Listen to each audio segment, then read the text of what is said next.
Pretty face, okay body, or banging body and okay face? Eh. Ew, gross. Oh, sick. No wonder he gets no play. Spoon and edge bar. Who's that? In the age of algorithm-fueled beauty, the way you look can dictate how far you scroll, how much you earn, and how you're perceived.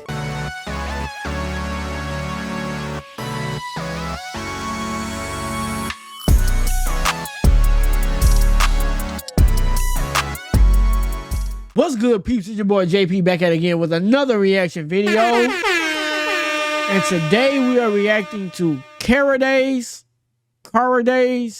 C-A-R-A-D-A-Z-E.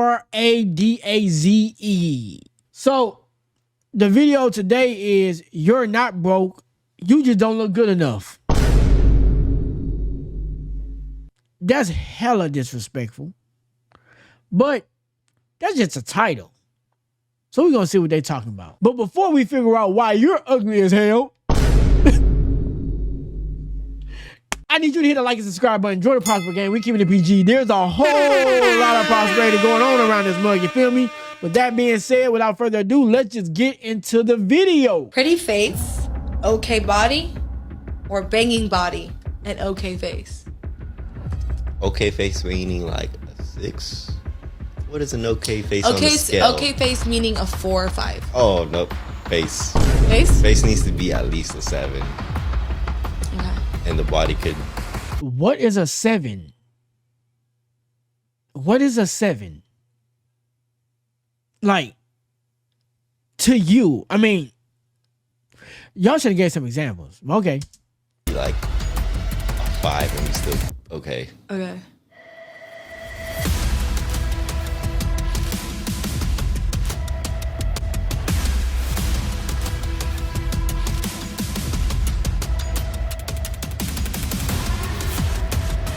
Eh.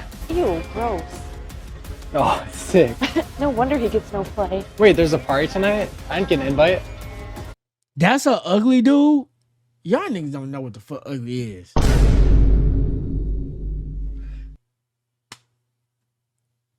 Y'all don't know what ugly. If there's ugly, I'm hideous. And don't stay out the comments. We are not doing this today. It's not saving you. Why are people No, go mean? in the comments, but we're not doing what y'all think. Y'all not about to do that. Y'all not about to do that to me. Stop it. Right now.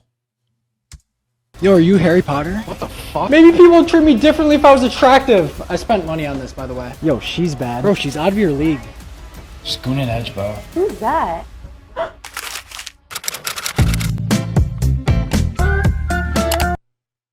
Welcome to the face card economy, a world where your face is a membership card. For Gen Z, appearance isn't just aesthetic. It's social capital, it's career leverage, it's clout. In the age of algorithm-fueled beauty, the way you look can dictate how far you scroll, how much you earn, and how you're perceived. Today we're unpacking the science, the bias, and the pressures, and the cost.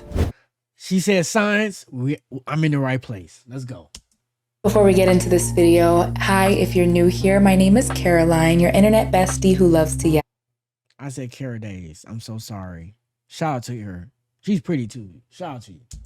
And use my love of commentary to give glory to God and uplift other women. If you agree or disagree with anything said here, leave a comment down below as I love learning and growing with all of you. To understand the face card economy, we have to start off with understanding pretty privilege. Let's start with pretty privilege, a simple concept with very deep consequences. This is not the first time I've touched on this subject. Definition: people deemed conventionally attractive receive better opportunities, higher pay, and more social grace simply for looking good. A lot of people say the psychology behind pretty privilege is linked directly to the halo effect. This effect is when we assume beautiful people are smarter, kinder, and more competent. I touched on this in my last video where I talked about how if you were to get in an argument, or if there was somebody that you deemed as conventionally attractive who had a problem or issue with you or at your job or in a place of work,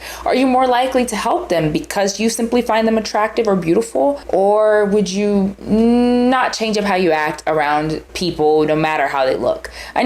I think most people will. They just gonna lie and say they won't. They gonna get performative and say, no, I'm gonna treat everybody the same.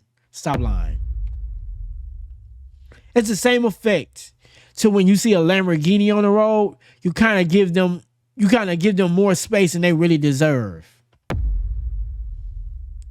Maybe because it's super expensive, you don't want to scratch it, or you're just amazed by it. But psychologically, for some reason, when we see really expensive cars on the road, we kind of like don't OD it unless you like in a rush, or like you pissed off and you really don't care about nothing else but where you gotta go. Then maybe that's a different story. But on a normal day when you on the road and you see a Rolls Royce, a Lamborghini, you see these nice cars, you just kind of like you give them more of a right of way. We all do it. Most of us. If you don't, then maybe you're just a special case. But most of us do that. Don't lie.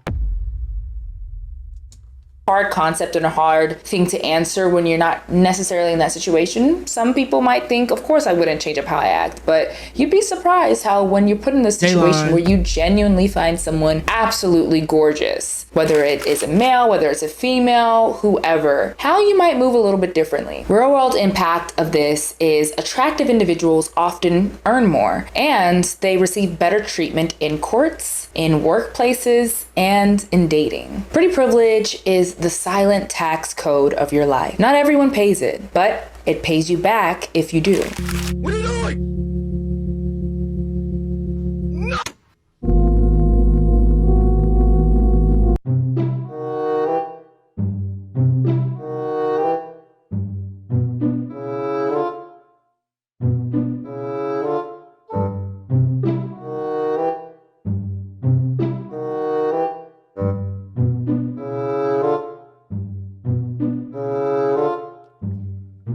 A lot of these people don't look bad. Like, most people are average looking.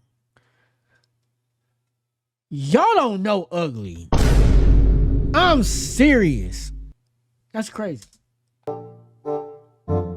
I do hate them in reverse though. I ain't gonna lie to you. Let's get into the symmetry obsession.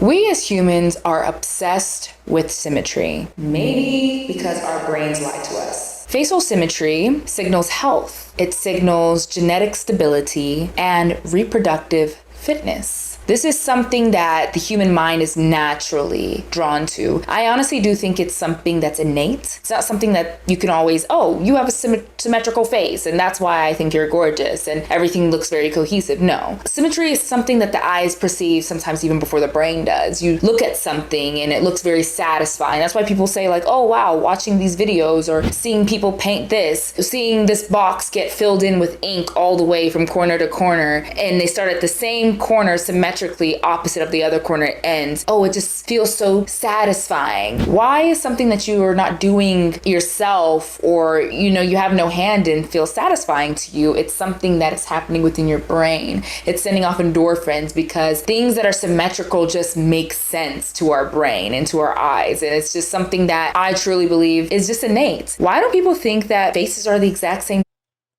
Side note. It looked like she got the Rode mics and it's attached to her little pink mic as just a prop. Not the right mic. Shout out to you though. You doing your thing. I respect that. But as a production guy, just get a real mic and just paint it pink. Those are lavalier mics. You need to get that clipped. That's why the audio sounds so broad, because you got it too far away from you. Just side note, I'm a production dude. I'm a videographer. I know how that goes. I'm just saying, because I'm like, why does it sound like that? And that's why. Hence why a lot of these Forbes. But shout out to her. I just know. I'm like, I peep shit like that. I'm sorry. and magazines that say, oh, this person was constituted or voted as the most beautiful person in the world. Where do they really get those standards from? A lot of it is actually just down to facial symmetry. It has absolutely nothing to do with preference or a certain standard of beauty, I would say, but more so down to how symmetrical is this person's face. If you were to split their face in half and flip it, would it be exactly the same as the other half? Now, do I think personally that the only beautiful people in the world are the only ones with symmetrical faces? Absolutely not. But this is something that our brains can lie to us in. In controlled tests, symmetry is preferred, but in rating tasks, it's subtle and it's not always perceived. That's what goes back to symmetry is one of those things that can be innate. It's not something that you might perceive or think, oh, this person's attractive because, but innately your brain will look at something that's more symmetrical first before you go to what you perceive or prefer. There's also studies that were conducted that prove people with symmetrical faces are judged as more trustworthy or healthy. It's an innate thing. It's something in the brain, and it's something. Mind you this, I want y'all to keep this in mind. This is subconscious, which only lasts for a little bit. The moment that person opens their mouth, 'cause I know it's gonna be some people in the comments talking about, I ain't a Chad, or I ain't a Tyrone, or if you're a girl and you think I'm not, whatever the female equivalent to that is. Mind you, this is just off of initial attraction without you. The moment you open your mouth, your conscious kicks in, and it ain't much. It's or a different part of your subconscious kick in and become a little bit closer to conscious, and then all that symmetry should go out the window. This is why she used the example. If you saw somebody struggling at your job and you see that, would you more likely go help them? Because you have nothing but just initial attraction to go off of. The moment somebody talks or the moment they walk a certain way, it starts to shift really, really quick. Subconscious only works for a fine-tuned moment in a particular situation. The moment you do anything else, it can shift away instantly. Don't lean on that crap. I'm just saying. Because sometimes y'all watch stuff like this and you'll think, oh, damn, I don't fit in that. I ain't going to work for me. This is why a lot of this stuff is leaned on social media. A lot of the stuff that she's talking about is only going to fall on the social media aspect because they're not talking. It's an image, so the image stays that way. You don't got to worry about the way you move, the way you might look to the side, the way you might speak, the way you might walk. None of that matters because it's a still image or it's a very controlled environment. So that's why a lot of this plays a factor in when it comes to like deals and brands and stuff because it's all on social media. In real life though, the moment you open your mouth, all that should go out the window. That's why when people be like, damn, you're not as stunning as you are on social media, because that's a controlled environment and you're looking at it from a different lens and you're using this science that she's explaining to justify somebody's beauty online. But in person, none of that really matters because now you got other tangible things that plays a factor in this. Think about that. That's why when they say, take a picture on my good side, they're subconsciously trying to use this science that she's explaining in this video. Always found very interesting. Why is it this interesting innate feeling that we as humans feel when we see somebody with what we think is a symmetrical face? It also reminds me of this quote by Beyonce in her song Pretty Hurts when she says, perfection is the disease of a nation. Because truly, not many people, if at all, anyone really has 100% to the T symmetrical face. And it's telling you when the way I'm a videographer, the way light hits you makes your face look less symmetrical. They got this thing in videography where we call it what's that light called? Not filler light. It's we call it beauty light, right? So the way you move light in videography or photography, if you're taking pictures, it creates different moods, different emotions, right? So typically in beauty, which you will see is the reason why symmetric, with the face, we put the light directly in front of you. Like this. Right in front of you. When you take it, this is like Rembrandt light. You got the little Rembrandt or whatever triangle on this side, whatever. It's complicated, right? I ain't about to get into all that shit. Anyway, with that, right? People, and that's why what Beyonce's saying is true, because in life, when the sun hits you a certain way, you're in a room, it hits you a certain way, it can shift immediately. That's why it's a disease. You shouldn't even worry about it, because any little factor can change that perception, even just a lighting. So think about that. That's why just don't lean on this shit. I don't know, but it's cool to know, just for knowledge purposes. % right, but I would think it's kind of rare that someone's face is 100% symmetrical on both sides, but it's something that can be achieved with surgery, and hence. And the reason why they call it beauty light in the front, because it hides all the shadows and allows it to create its own, symmetric, whatever the fuck, you know what I'm trying to say. Era of lots of celebrities that are doing such things. Algorithmic beauty and social media. We meet again. Back on the algorithm. Your new beauty judge. We all know about the TikTok beauty algorithm. I've talked about this in numerous TikToks, and it just keeps coming back to haunt us. It uses unconscious standards: lighter skin, smooth skin, V-line faces, large eyes, small nose, to boost visibility. It's something that we've seen for a long time. Just since the start of TikTok, I will always be pushed this type of beauty, and there's nothing wrong with that, but it is something that they do purposefully because they understand the nuance behind what such faces can do and how people want to look innately at such faces. Beauty filters, Snapchat, Instagram filters, they all alter our facial features, magically creating an Instagram face. When you really think about a filter, where is it getting its beauty from? When you put on a beauty filter, well, what makes that filter beautiful? And I know not everybody likes filters, but still they stem from a place. They stem from a beauty standard, and they stem from an idea that nobody naturally would look like this. Or even if you did look like this, you can enhance it and make it look better. These filters do a lot of things. They widen the lips, they sculpt the jaw, they slim the central nose, they widen the eyes. Like, these filters do a lot of different things, which do inherently trigger a lot of insecurities, because if this is the quote unquote beauty filter and the Instagram face, well, most people will have a change when they place these filters on their face, hence making this feeling that, oh, well, I don't actually look like this, so am I even beautiful? Do I even fit the standard? Consequences to things like this can be Instagram and Snapchat beauty dysmorphia. People want to surgically resemble their filtered selves. There are literal TikToks of people coming out and saying that when they went to their surgery consultation with their doctors, they wanted to have a beauty filter face. They wanted to have a distorted filter body. Do yourself a favor and stop using face altering filters constantly. It really messes with your perception of reality. Okay, yes. Back in 2017, I was still using Snapchat and excessively using those Snapchat filters that alter your features.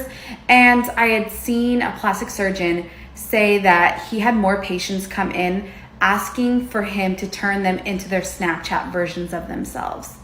They would admit that they could not take photos of themselves without Snapchat filters that would change their features. So they would literally go and pay. That is definitely an insecurity issue, and these companies are monetizing off your insecurities. Y'all got to get that in check. We got to stop. We got to stop.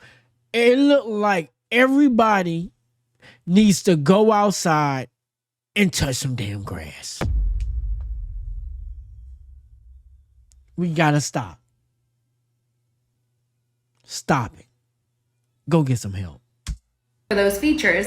And at that point, I was like, okay, maybe this isn't healthy, using Snapchat so much and all these filters that just make me look like another person. So I stopped using that app. And then when Instagram filters came out like that, I was like, okay, these are fun for the stories every now and then, but I'm not going to post them and make people think that that's me. And my confidence is through the roof now. These are things that I've even included in past videos, and it's just always been very interesting to see that this person, this AI created filter, can have such a strong effect on the lives of many. You know, like there are people who created these filters. I need everybody to understand that. And people go back and try these filters on, realize that they don't actually look like these filters because they're not made for anybody to naturally put it on their face. These filters are patriarchal. A man made them damn filters for you to look a certain way, and you fell for it. Protest them filters. And like, it doesn't do anything to their face. That's just not what the filters are for. So they're always going to change your face. So even when you do get surgery to look more like an Instagram or Snapchat filter, even after that surgery, you're going to put the filter on your face and still the filter will make a difference. Do you guys get what I'm saying? It's just a never ending hole. Beauty rating apps quantify attractiveness. Teens internalize scores leading to self-esteem issues. This is something that has been heavily villainized and just taking over our generation. A quote by... That's crazy, because that girl pretty. Why y'all do that? But you know, and this is a conversation that women be having with women, right? And this is why I want the men that's watching this to understand this. I'm about to cut this video. It's been long enough. But shout out to her, though. Women aren't trying to look prettier for y'all. That's what y'all think. Women are trying to look prettier for their peers, and then certain women are trying to look prettier for the rich men. Most women, 90% of, a lot of women, they're not dumb. Women aren't stupid. They know average men are cool with most women. They know that. They say that, no, I'm doing this. Men only like da-da-da-da-da. What they're saying is rich men only want that. That's not us. They know average men are cool with average women. And because of that, hold on real quick. All right, I'm back. So anyway, yeah, so they know most women are okay with, women know most men are okay with, you know, average or above average women, right? So this conversation is for them. This is what they do amongst each other. They compete with each other, and they compete to get the top men, unfortunately. And sometimes they compete with themselves because they're insecure. So women need to definitely, you know, do what they need to do their due diligence and try to work on these insecurities, because it's not helping them. They need to go get some therapy or something. But anyway, with that being said, shout out to her. She did her thing. She broke down the science. I love science, psychology and philosophy, but you know, psychology is science. So shout out to her. And yeah, move that mic. It's in the wrong spot. And you know what? It might not be a roll mic. It got a VA at the back. I don't know what type of mic that is, but you need to move it. You know what I mean? Shout out to you though. Do your thing. With that being said, y'all go subscribe to her. I'm gonna show y'all her page. Y'all go subscribe to her. Y'all do y'all thing. And I'm at the like button. She did her thing in that one. With that being said, y'all go hit the like and subscribe button. Join the Prosper Gang. We keeping it PG. There is a whole lot of prosperity going on around this mug. You feel me? With that being said, there is nothing impossible to they who try. So next time I'm out, deuce.